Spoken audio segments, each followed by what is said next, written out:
12 years old, brand new country, doesn't speak the language, doesn't know a single person. And on his very first week, he gets beaten up in an alley by a kid who trained his whole life to hurt people. That's where this story starts. And what happens next will take everything he has. Dre Parker lives in Detroit with his mother Sherry. His father passed away some time ago, and the two of them have been making it work on their own ever since. Sherry works at an automotive factory, and when the company transfers her to their headquarters in Beijing, the decision is made for both of them. They're moving to China. Dre wants absolutely no part of this. He doesn't speak Mandarin. He doesn't have friends waiting for him there. He has a life here, and now it's being packed into boxes and shipped across the world.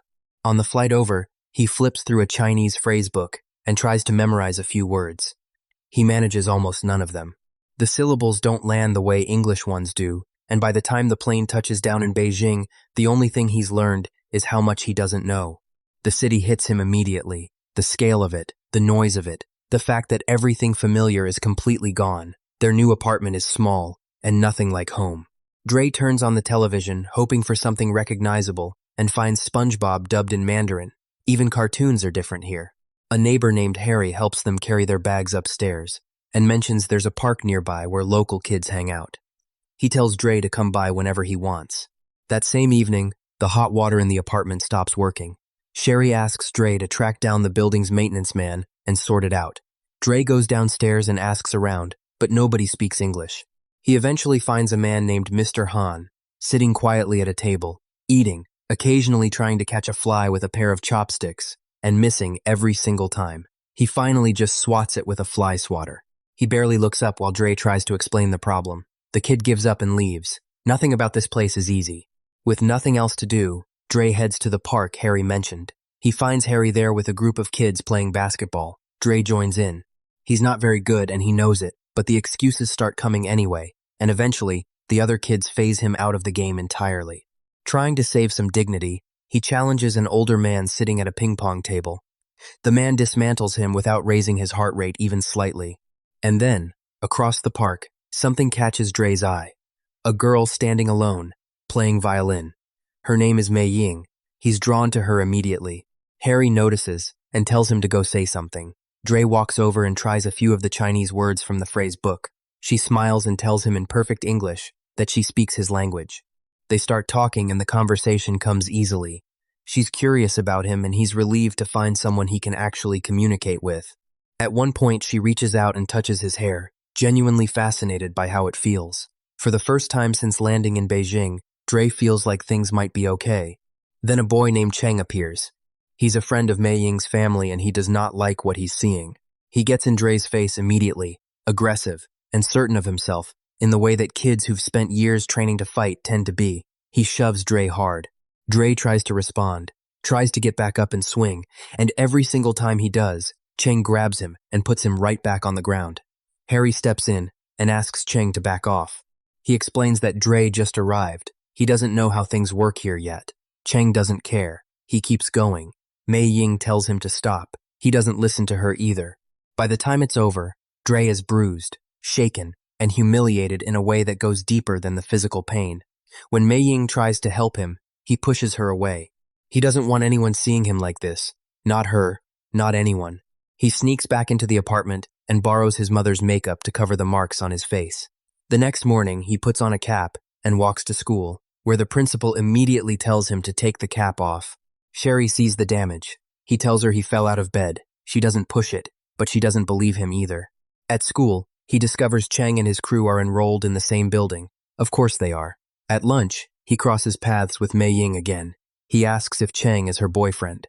She says no, their families are close, which is why he acts the way he does. After she leaves, Cheng rolls up and knocks Dre's food tray out of his hands in front of everyone. They start arguing, but a teacher steps between them before it becomes anything more. Dre walks home with the anger sitting heavy in his chest. Back at the apartment, he turns on the television and starts throwing punches and kicks at the air, copying whatever martial arts technique he sees on screen. He's working through the frustration the only way that makes sense to him.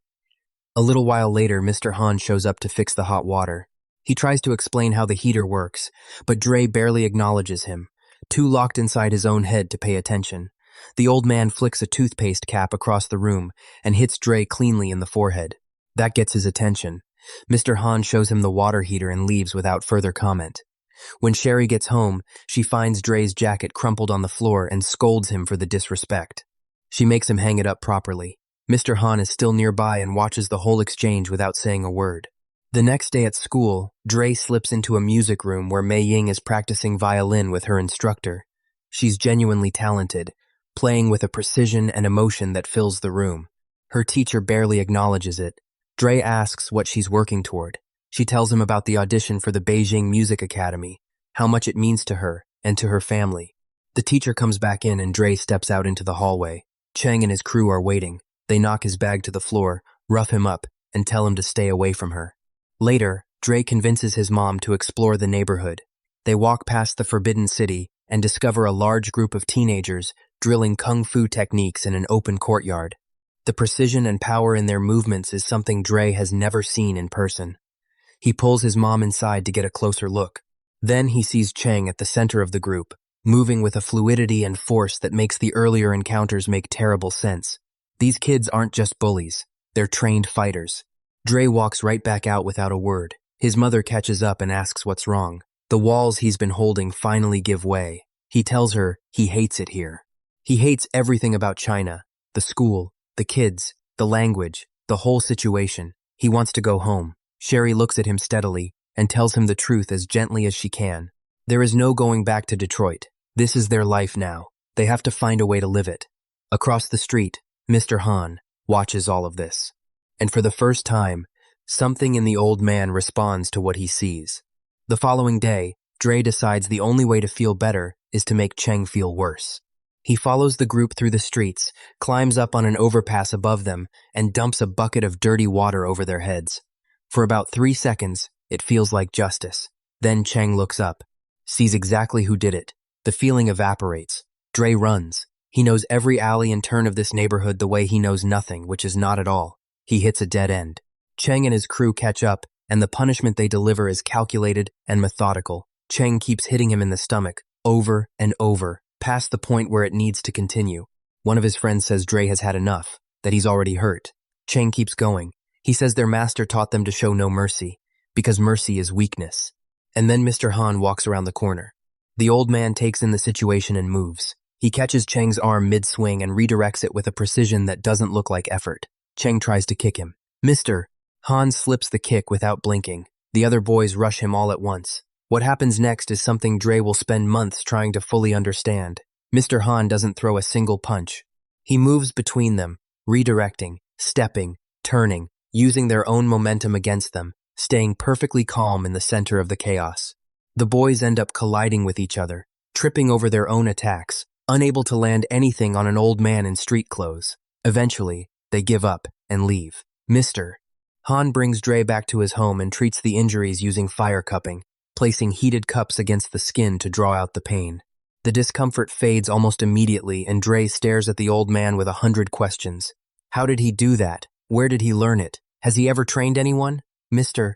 Han explains that he learned everything from his father and has never taken on a student. Dre hesitates, then asks directly, "Will you teach me?" He explains that he needs to be able to face Cheng and earn his respect so that the bullying stops for good. The old man shakes his head. Kung Fu, he says, is about protecting yourself and cultivating inner peace. It has nothing to do with revenge. Dre asks, with the bluntness of a 12-year-old who has run out of patience, whether anyone explained that philosophy to Cheng and his crew. Mr. Han acknowledges the point without conceding the argument. He suggests they go and speak to Cheng's instructor directly and try to resolve the situation without fighting. They go to the Fighting Dragon Kung Fu Academy. Inside, 2 students are sparring. One of them knocks the other to the mat and instinctively stops, reaching down. Master Li, the instructor, explodes at him. He shoves the student aside and addresses the entire room with complete seriousness. When your opponent goes down, he says, you do not stop.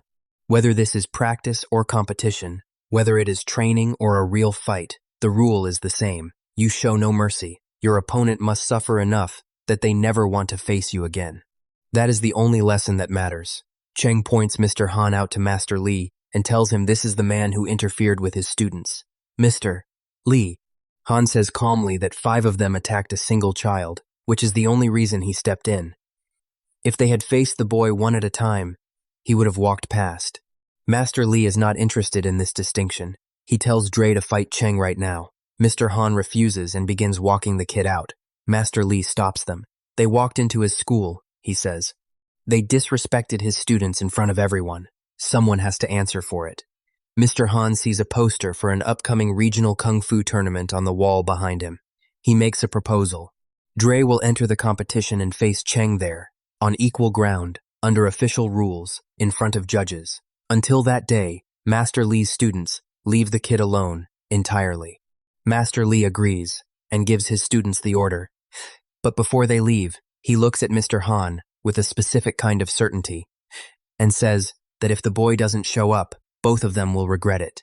Outside, Dre is spiraling. Before this, Cheng was beating him up in back alleys, where at least nobody had to watch. Now, because of one conversation, he's committed to standing in front of a stadium full of people and fighting a trained martial artist. He asks Mr. Han how he's supposed to compete against someone who has spent years being coached by a professional. Mr. Han tells him that what Master Li teaches is not authentic kung fu. It's brutality wrapped in technique. He looks at Dre steadily and promises to teach him the real thing. The next morning, Dre shows up at Mr. Han's house before the sun has fully risen, ready and eager.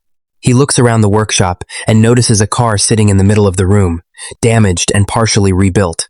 He ignores it and immediately launches into a series of impressively committed and entirely incorrect kung fu poses.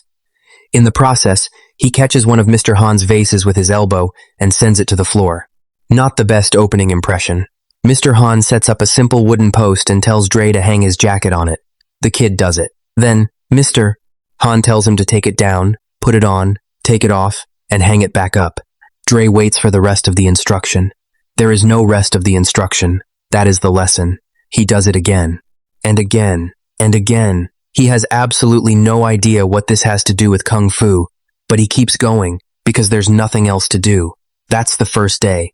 When Dre gets home that evening, he walks through the door and without thinking hangs his jacket up neatly in its place. Sherry looks at him like he's a different child. She doesn't say anything. The second day is identical. Jacket on, jacket off, hang it up. The third day the same. It rains, and Mr. Han stands under an umbrella watching while Dre goes through the motions getting wet. At one point, trying to skip past the routine, Dre hides the jacket before training. Mr. Han already knows. He makes the kid retrieve it and start from the beginning. After days of this, Dre reaches his breaking point with what feels like a reasonable conclusion. He tells Mr. Han he understands now. It's about respecting his mother. The jacket is a symbol of taking responsibility for his behavior at home. He's sorry he talked back to her, and the repetition was a way to fix something in his attitude. Mr. Han neither confirms nor denies the theory. When Sherry arrives to take them both to the Chi festival, Mr. Han tries to decline, and she insists with the particular stubbornness of a woman who is not accepting no for an answer. He comes along. At the festival, he mentions to Sherry, with obvious pride he doesn't quite manage to conceal, that Dre is his very first kung fu student. Dre slips away from his mother and finds the shadow puppet theater where Mei Ying is waiting. He's made her a CD, songs he chose and put together himself, and she receives it like it's something real. The show begins. It tells the story of a goddess and the man she loves, separated by the goddess's mother who creates a river across the sky to keep them apart forever. But once a year, every bird in existence flies together and forms a bridge between the stars so the two of them can share one night together. In the warm light of the puppet show, Dre makes Mei Ying a promise. He'll be at her music academy audition if she comes to watch him fight in the tournament. She smiles and agrees. The moment stretches into something neither of them planned, and they share a quiet, unhurried kiss right in front of the projector. Their silhouettes appear on the screen for the entire audience. The crowd reacts. Nobody knows who they are. The next morning, back at Mr. Han's house, the jacket goes on the post again. Dre reaches for it, and something inside him finally snaps. He tells Mr. Han he's done. He's been doing the same thing over and over for days, and he still doesn't understand how any of it is supposed to help him beat Cheng. He turns and starts walking toward the door. Mr. Han stops him quietly. He tells him to put the jacket on one more time. When Dre reaches for it, the old man pulls it away and tells him again. Dre goes through the motion of putting on a jacket that isn't there. Mr. Han grabs his arm in the middle of the movement and stops him. He explains what has been happening this entire time. Every single repetition. Every reach, every pull, every turn, every hang. It was all encoding something into Dre's muscles and nervous system. The movements were never about the jacket. They were combat technique. Defense, redirection, built into his body through repetition until they became automatic. To prove it, Mr. Han starts throwing real strikes at the kid, controlled but committed. And Dre's arms move without him thinking about it. He blocks. He redirects. He pushes his teacher backward. The movements are just there, clean and natural, because he's been training them for days without knowing it. Mr. Han looks at him and says something that Dre will carry long after the tournament is over. Kung Fu is not just a fighting style. It lives in the way you move through the world, in how you carry yourself, in how you treat the people around you. It is everywhere. You just have to learn to see it. Mr. Han takes Dre on a train ride out of Beijing up to Wudang Mountain, the place where his own father taught him. On the mountain path, Dre stops. A woman is standing on a single leg at the edge of a cliff. In front of her, a cobra sways in the open air. The snake's head moves in slow arcs, and the woman's head moves with it in perfect synchrony. Dre watches, fascinated, and assumes she's copying the snake. Mr. Han tells him he has it exactly backward. The woman is so completely still inside, so entirely at peace, that the cobra sees its own reflection in her calm and follows her movements. She is not imitating the snake. The snake is following her. Mr. Han brings Dre to a spot called Dragon Well. He tells him that when he was a boy, his father brought him to this exact place and told him the water had magical properties. Drink it, and no one could ever beat you. Dre cups the water and drinks it with a grin on his face. Then he asks how the woman managed to lead the cobra with nothing but stillness. The old man shows the kid his own reflection in the water. The surface is completely undisturbed, every detail mirrored back with perfect clarity. He explains that the woman's mind is like that. No ripples, no disturbance. The cobra looks into her stillness and sees itself looking back. That is how she leads it. There is a vast difference, he says, between doing nothing and standing completely still with a mind that is absolutely clear. Dre starts to understand something that no amount of jacket practice could have taught him directly. Control yourself first. Everything else follows from there. The old man calls this technique the cobra stance. He tells Dre that most people spend a lifetime trying to learn it. They train with bamboo sticks on the mountain as the sun moves across the sky. When night falls and they board the train back to the city, Dre is so exhausted he falls asleep, leaning against Mr. Han's shoulder. The old man doesn't move. He lets the kid sleep and carries him inside when they arrive. After that day, something shifts in Dre's focus. He draws pictures of the woman and the cobra. He thinks about the still water. During training sessions, Mr. Han hangs a curtain between them and attacks from behind it, forcing Dre to respond to threats he cannot see before they arrive. At first, he gets hit constantly and begs the old man to stop. Mr. Han keeps going. Over days and weeks, the reflexes sharpen. The body gets stronger, faster, more flexible. The drills focus on concentration and endurance, and the ability to stay calm when everything around you is pressure.